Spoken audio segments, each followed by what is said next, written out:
Hello, welcome to the Math Together show, where thoughtful math educators gather and learn together. I am Molly Vokey. I'm Sue Looney. And I'm Heidi Subnani. Thank you so much for joining us today. We're really excited that you have joined us. Yes. We are super excited about our guest today. We have Dan Meyer here today, and we are going to talk about this question.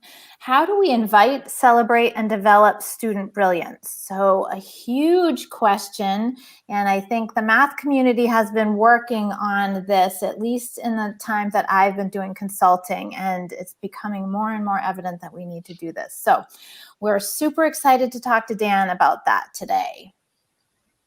So if you're here, why don't you say hello, put something in the chat, tell us where you're from, hit like, we'd be appreciative. So, Sue? Great. And so before we begin, just a couple of announcements. For those of you that are following and would like to do more with us, we have our Math Learning Together community that has launched as an opening for this year. So we are open until the 16th of January to new members. So Molly, if you'll advance the screen, we can put that information up, and if we can put up that link. So our doors are open, and so this is a community where we can get together and talk. So we continue the discussions from nights like tonight.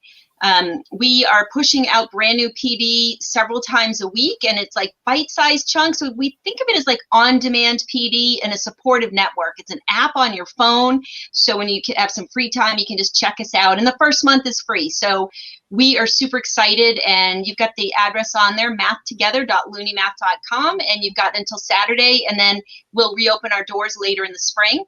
So to celebrate, because we're so super excited, we've had some new members sign up. We're doing some giveaways, and the giveaways are for anyone that is interested, whether you're signing up or not.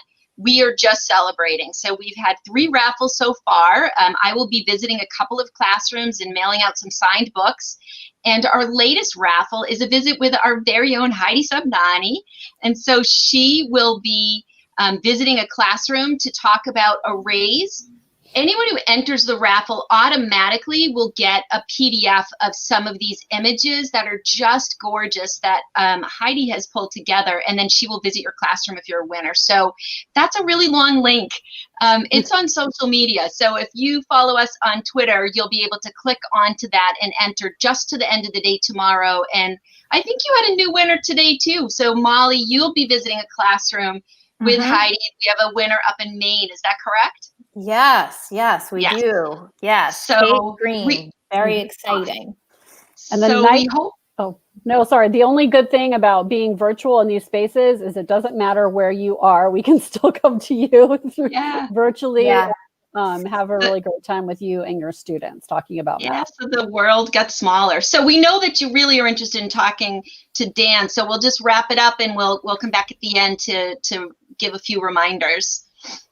Okay, I have the honor of introducing our guest today. Dan Meyer taught high school to math students who didn't like high school math.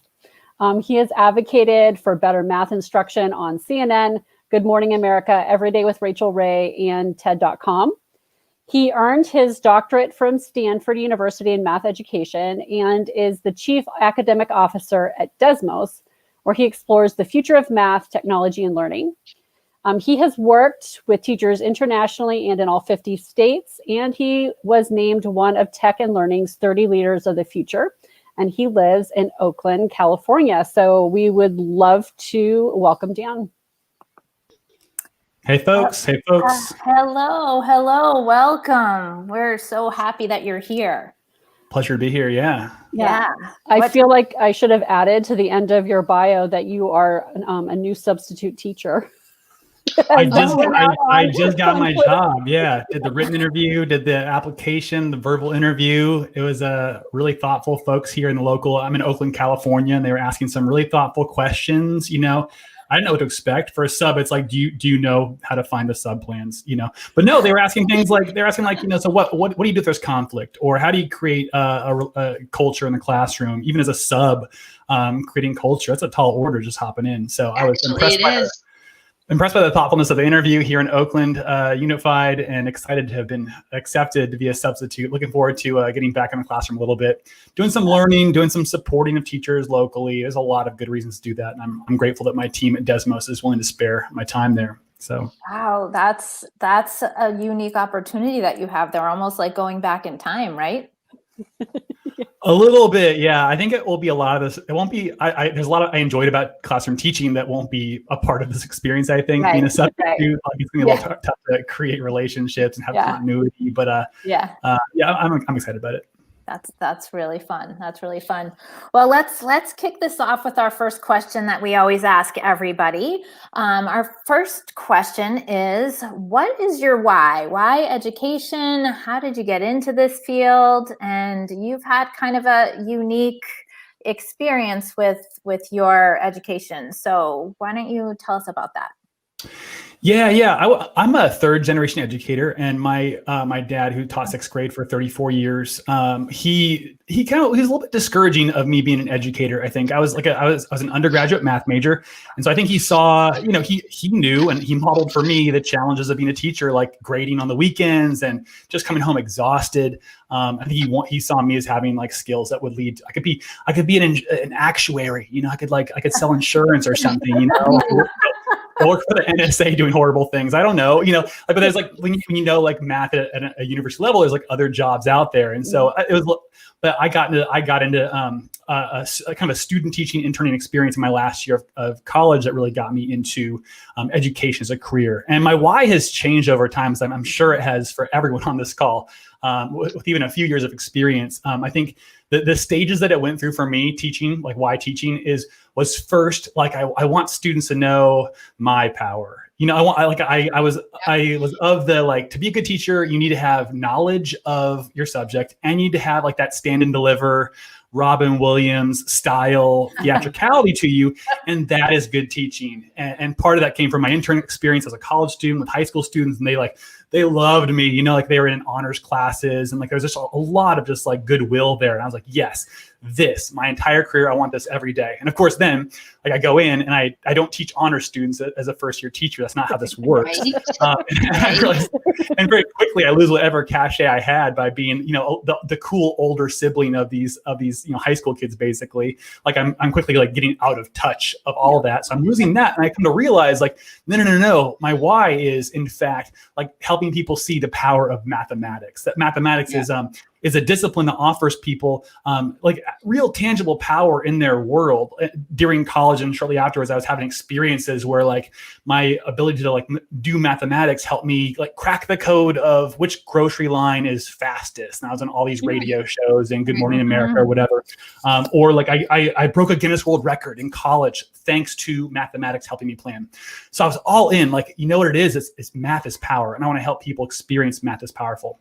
But over time, that why has changed, may change again. But where I'm at right now is realizing through, I think, age and maybe just a drop more of wisdom, and certainly having children of my own, that I would love for students to understand their power. So it went from like, me, I'm power, to math is power, to students, my word, students have such power, and we'll talk a bit about that, such brilliance, that they walk out of math class so often at secondary where I teach, feeling disempowered, feeling like I am nothing here in math class. And that's where my why is right now. I think that is so interesting how you took us on that little journey and of the shifting of power. And I do think it's a function of experience and age. And you said, maybe I have a drop of wisdom, right? But that's so self-reflective and interesting. And that really probably resonates with a lot of people listening, taking that journey and coming into our purpose. And like you said, it could change again too. But thank you for sharing that. That was really interesting. Right now. Yeah. I think there's definitely something to being a parent that influences that type of a change, because you get to see kids when they're most vulnerable at home. So you might actually see the other side of how mathematics makes kids feel that you may have never felt before. I mean, most people who go into math teaching probably didn't feel horrible about math. Yeah, that's right. And like I would never say you have to be a parent to be a good teacher. It just every experience that we have, teaching is such a greedy profession in lots of ways, in that it will so happily integrate any hobby or side interest that anybody has, any profession you had before teaching.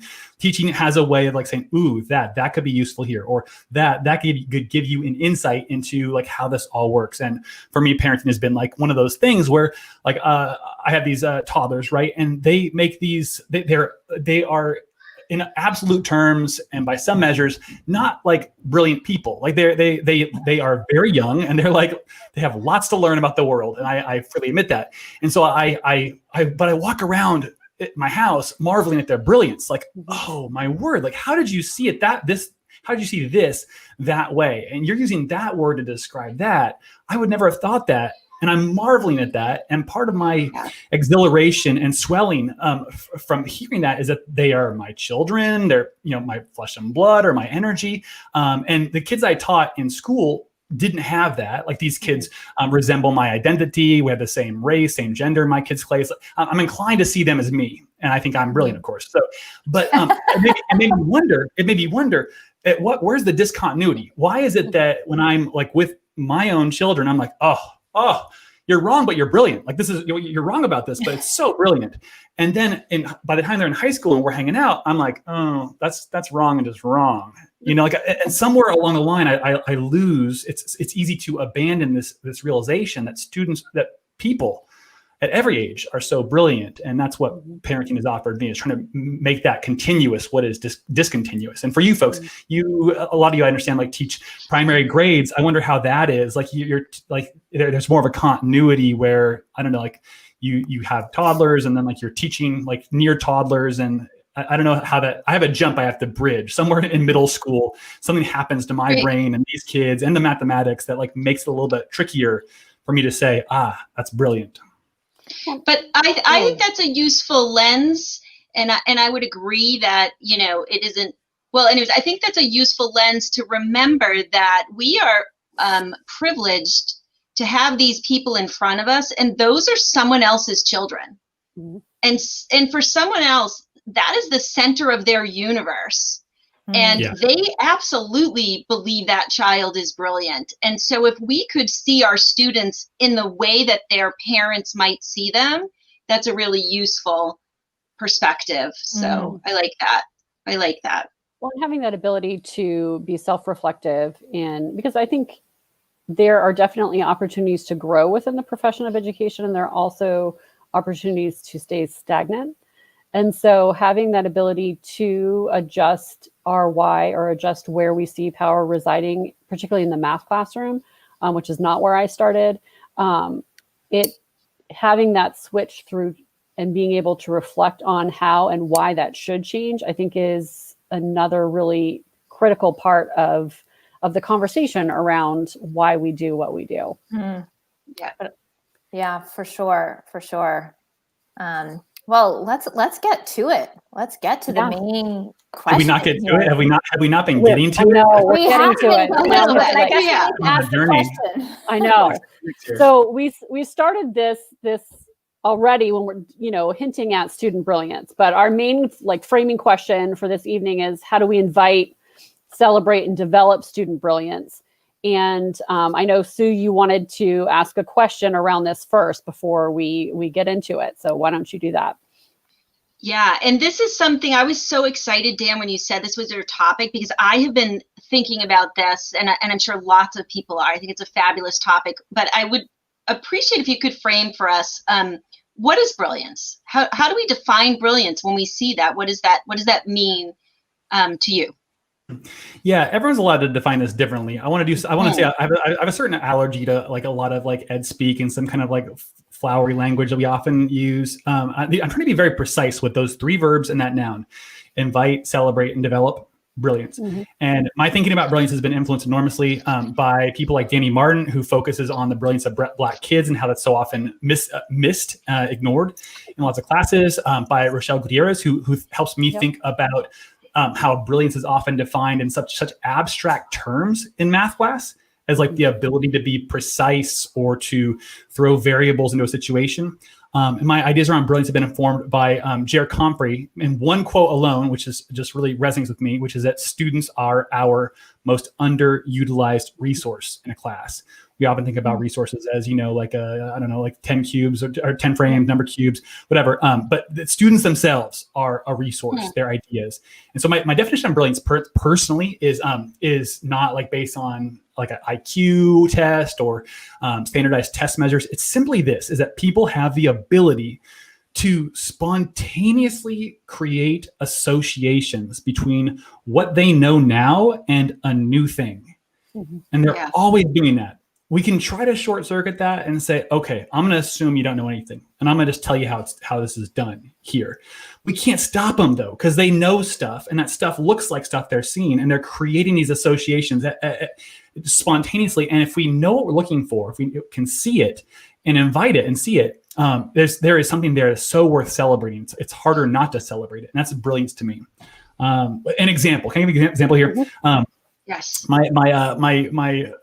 FaceTime my two kids. They're both 3 with my mom, their grandma. In the mornings, it lets me like empty the dishwasher, and they're distracted. Anyway, they do like a little like I Spy game, and my mom is walking around her kitchen in Indio, California, showing them things and saying, "What's this? What's this? What's this?" And they're saying like, "Oh, that's a pot. That's a cup."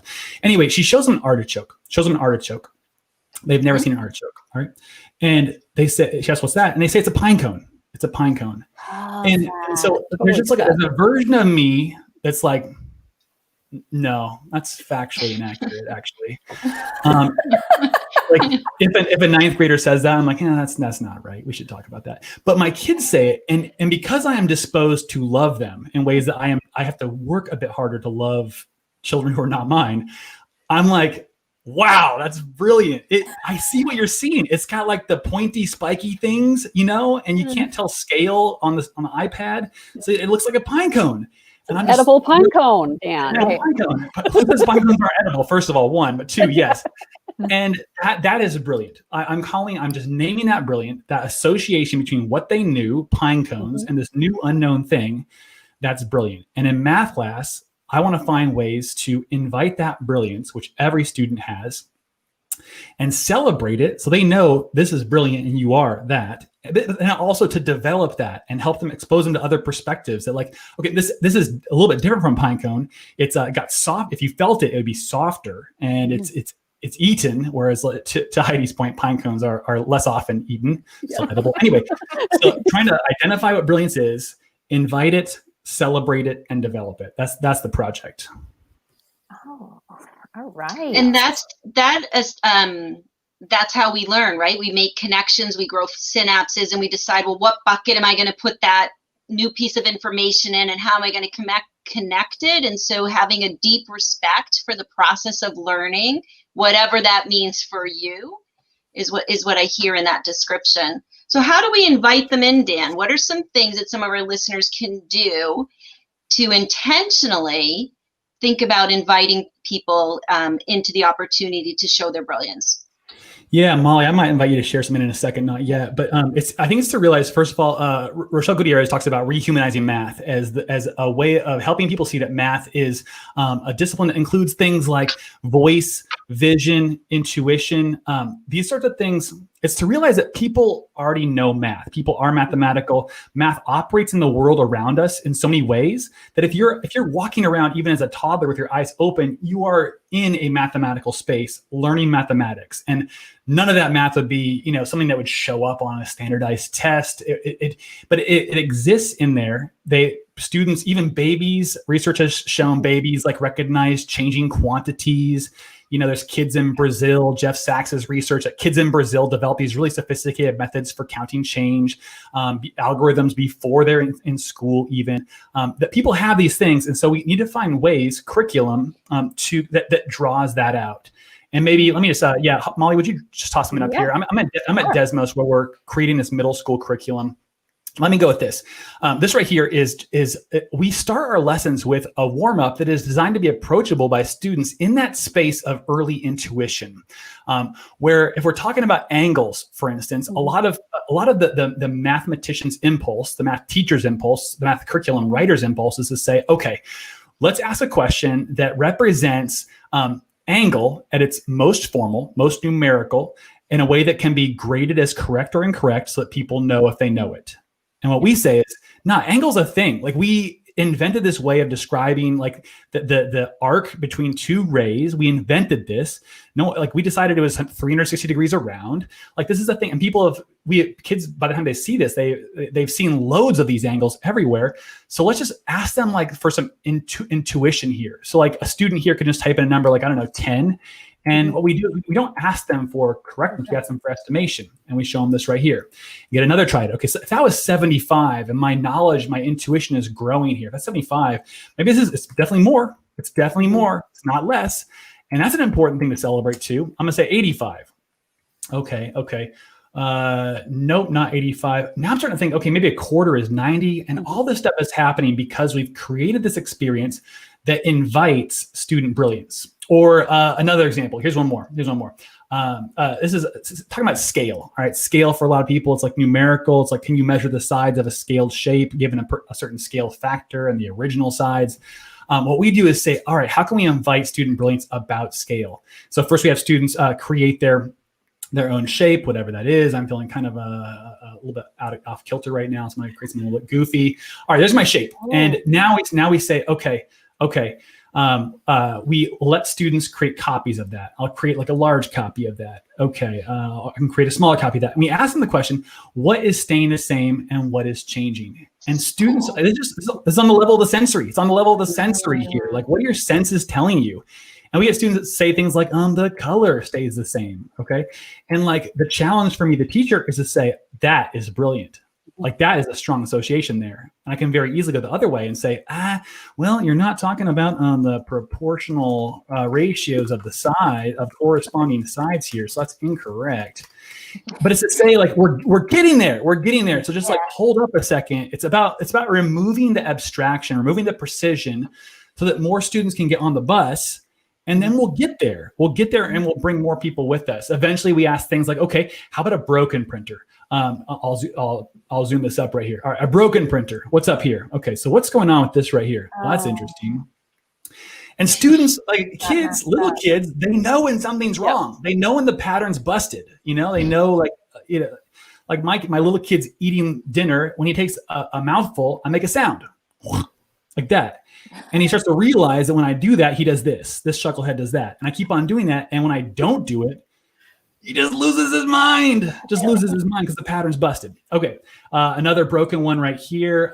Okay. And what's going on right there? And we ask people to describe how it's broken. And that is our entrance into what eventually becomes like fairly abstract work later on. That is the process of saying there are ways to be brilliant about scale that do not involve precision, numbers, even abstraction, that draw in the brilliance of every student who has eyes to see. Mm-hmm. Yeah, and it sounds, sorry, Heidi.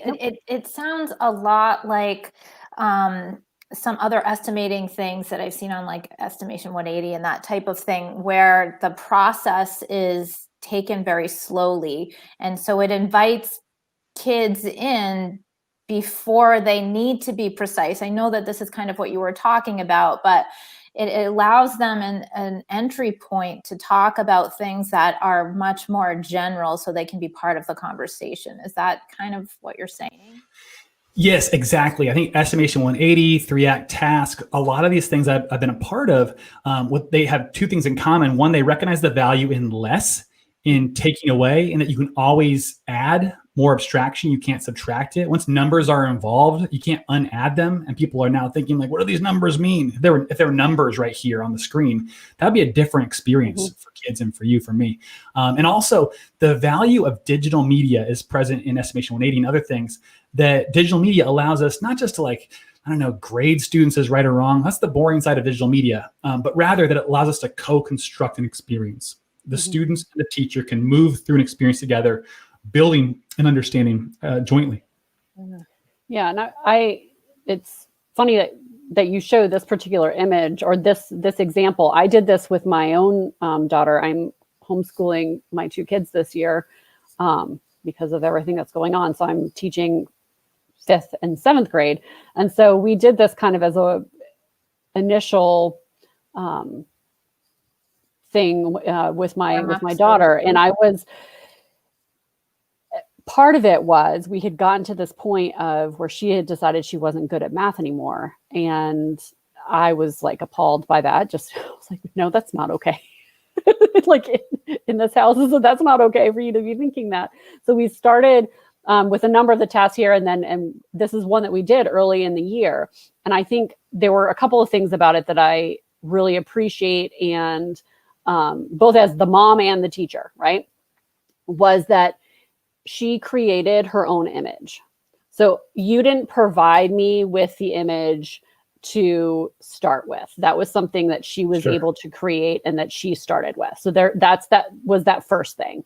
So there were still some parameters around it, but everyone could have their own image that they were working off of. And so when she initially saw this, it was, what do you mean I can do whatever I want?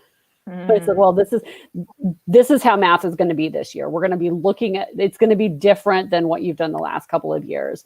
And you're going to be able to create your own idea. So having that idea, and then she was really nervous in the beginning of the year about not having that initial, like, are you sure that's okay? Are you sure this is, and then thinking that students go through that self-monitoring. So she's in 7th, but like it starts so early, you know, I've seen it even in younger kids, that self-monitoring of, is this okay for me to think this? Is this okay in math class, where we often don't have that same reticence in some other content areas? Yeah, what do you make of that? Especially folks that teach primary, where you teach everything. I just imagine there's a bit more of a kind of a schizophrenic experience where, like in high school, I'm able to just like do math all day, and when I'm teaching math, I'm saying like, you got to make a shape that's concave and not convex, and you got to like label your axes this way. And I'm able to create this environment that feels like it's all a coherent whole. But if I'm a primary teacher and I go over to like storytelling, English, whatever, and I'm like, so what does that make you think? Like, or what do you think will happen next? Like that just feels like it'd be so hard to treat like English one way and over in math the other way. I kind of envy primary educators in that they have the opportunity to create a more coherent whole to their pedagogy, whereas that same incentive doesn't exist in single subject as much. Well, it's interesting though that you say that, because I think that, and this is tangential, but some of the research is showing that a lot of elementary school teachers have math anxiety themselves. So when you think about those of us who have taught I was high school as well, when we are, you know, a content only area versus teaching all of the things, like then I have one that I can enjoy more than the other, right? Sure. I can have one that I spend more time on than the other. I can have one that to me as an educator lends itself to that, where is if I learned my multiplication facts by just memorizing a table and I wasn't taught another way, then how do I change that? And Heather's saying in the comments, I think the dislike doesn't typically start until 3rd grade and up. K2 is more hands-on, open, and experiential. I think that also comes straight from teachers, though, too. Yeah. I mean, teachers in upper grades feel less comfortable using manipulatives. They think they're for younger kids, and things like this at Desmos kind of bridge that gap almost, I would think. I think middle school is a nice sweet spot where the standards are like real coherent, whereas high school is kind of a grab bag of standards. And at primary, you're right, you're supposed to be an expert in primary and everything. I guess what I would love is to help all of us, but primary educators have this extra asset of like experiencing the students' exhilaration when they're on the carpet reading together, to help us all recognize that the techniques around drama and reading and narrative apply in math just as much. That's a whole nother chat we should have sometime. It sure is. I think it's making that connection in our stance about what we believe about students regardless. So I see you, I hear you, and I want to understand and celebrate uniquely who you are. It doesn't matter what subject. So I think that comes into play for the elementary teachers that are teaching all subjects. Can I offer this real fast? Like, so this is about the curriculum here invites student brilliance. Brilliance being the association that students might say the color stays the same. There is room here for that. There's room for Heidi's kid to create their own shape. All right. But then the question comes like, what do you do with that brilliance? And so what I'm thrilled about is that at Desmos, we decided very early on, we are not going to mark stuff right or wrong, except when like it's absolutely necessary or possible. And here we would not dream of saying this is right, this is wrong. Like this kind of work defies categories like right and wrong. Is it right? Yes. Is it wrong? Yes. It's everything. And so on this interface, and teachers can assign this task for free at Desmos. What we do is we make available to teachers all the student shapes, for instance, and we make available all these students' responses. So now the job is to the teacher and to us as developers of teachers to say, when someone says the shape and the color stays the same, do you recognize that as brilliance? And if you do, what we offer teachers is a tool for celebrating that, where teachers can then take this camera icon, click it, and this snapshot is captured. And up here in the snapshots tool, a table right here, it's now right here. Teachers can drag it here and put it right there and say, hey, this is brilliant. Yeah. And it has like a real effect on kids. Like, I'm just going to presume Heidi's, who have had an education where it's like, there's only certain kinds of brilliance and I'm not it. To hear someone say, actually, color, you're noticing patterns. That's important. And then to develop that, like by putting, to put several of these together and ask a question like, what do they all notice that's the same? Or to put two responses together and say, how are these different? That's the process of developing that brilliance into something that's bigger than what you brought into the classroom. Something that's the sum of all of our brilliance. So I just want to like just tie a bow, whatever happens here at the end of our time. That's the definition of brilliance to me. Spontaneous associations that are based on personal experience, and then what it looks like to invite that brilliance, what it looks like to celebrate that brilliance, and to develop that brilliance with students as a class. So awesome. So awesome. All right, Dan, are we done sharing here? Should I? Of how teachers can find more of this. So I really like how you've laid out the landscape. So if we go back to maybe thinking about, okay, we believe all students are brilliant and we need to invite them in, celebrate them, and then develop that brilliance. You have freely available several opportunities for teachers to find stuff. So maybe we can talk about that a little bit, Dan, before we wrap up. Yeah, a few things are going on right now. So at teacher.desmos.com, you got free activities of that sort you just saw right there, where you're able to, offer students experiences that invite their brilliance, give you tools that are like take some time to learn to use, but will help you celebrate and develop that brilliance. I'm doing a lot of thinking. We have a middle school math curriculum, 6th through 8th grade, starting in the fall. Google that, there it is right there. Don't Google that. Just type that thing in. And having more conversations similar to this right here at mathteacherlounge.com with my primary educator colleague, Bethany Lockhart Johnson, who's an absolute delight. I'm so happy that she lets me hang out with her. She's amazing. Yeah, she's got that background in theater, and it really speaks to like how teaching is so greedy for everything you bring to it. Like it's going to take Bethany's theater background and use that for good. And Desmos Live is a show I run Thursdays at 4 p.m. Pacific, hanging out. You can just find us at Twitter at Desmos, and I'll advertise that there. But yeah, that's what we got going on right now. Fabulous. Exciting. And I'm just loving a couple of the comments that we're getting. So Heather's saying, what about the idea that as a class, we're brilliant, that our ideas together help us understand a topic at a deeper level? And Mandy was saying as well up here, something to think about as we maybe move forward. What is this? We have this predisposition to love our own children. So how do we develop this orientation in all of our students for us towards our students? So some things to think about as we amazing. This conversation is so big and huge, but we're appreciative of everyone who's here and chatting along with us. But Yeah, thanks for Yeah, both of those. That's so big. Like teaching is doing work on all of us. Like the job is so all encompassing and is just grafted right onto society that it is doing so much work on us and our spirits. And we're in a moment, I'm sure you folks would agree, where love for one another is at a like all-time low. And so to be able to use this job and the time we have with students to help them see like, oh my word, like my classmate is brilliant. They look nothing like me. We share very little in common, but I see their brilliance. And for teachers to use every day as a practice of developing our love for each other, that's a gift. Let's not squander that. Right. Yeah. But this is a lifetime of work, right? I mean, this is something that we can work on for our entire lifetime as an educator, in my opinion. I mean, things are constantly changing, as we've seen in the last year, and there's different way to employ all of these things that we're talking about. And Desmos is doing a great job of creating new opportunities for teachers. So thank you so much for sharing all of this. It's a treat to be here with you folks. Thanks for the chat. Really appreciate it. Thanks so much. It was great to see you. So we are going to chat for a few minutes, and we're gonna thank Dan for being here. Thank you so much. All right. Heidi, thank you for that story of my working with that task too. It sort of concretizes that idea of beginning with choice and beginning with their own innate brilliance. I really appreciated that connection.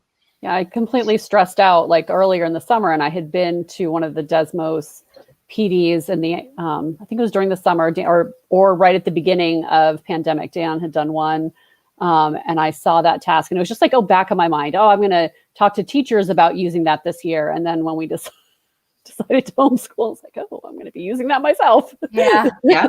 So right. It's one of those opportunities that we're always learning and looking for new ways to help teachers that sometimes turn around and help us too. That's right. That's right. Well, we're so excited to have had Dan on, and we are going to talk a little bit about Math Together today. So we have 4 days. Is it 4 days left to join? Counting today, right? 4 days left to join Math Together. And you can see right here, you can go straight to mathtogether.looneymath.com. We have giveaway today, and it's a fabulous giveaway. Heidi has created a really, really cool array imagery that it will blow your mind. It's so beautiful. So please sign up for that. And on the 16th, which is Saturday, is our day for closing our doors for Math Together. So we would love for you to join us. And you can follow social media for all of our giveaways. We have one more left on Friday. So great. And our next show will be next Wednesday at 7, and I am really excited to talk with Dr. Maria Drezhkova. She is the founder of Natural Math, and she was my editor and publisher for Ying and the Magic Turtle. And I always describe her as just a bundle of rainbows and sunshine. So she is going to be sure to delight and energize and excite you to tune into what she has to say. So that is our next show next week. So I look forward to welcoming Maria for that. And thank you so much for all of you for being with us this evening. It's been great. Yes. Thank you to Dan. And we want to remind you to always be curious. Thanks, everyone. Have a good evening. Bye-bye. Take care, everybody.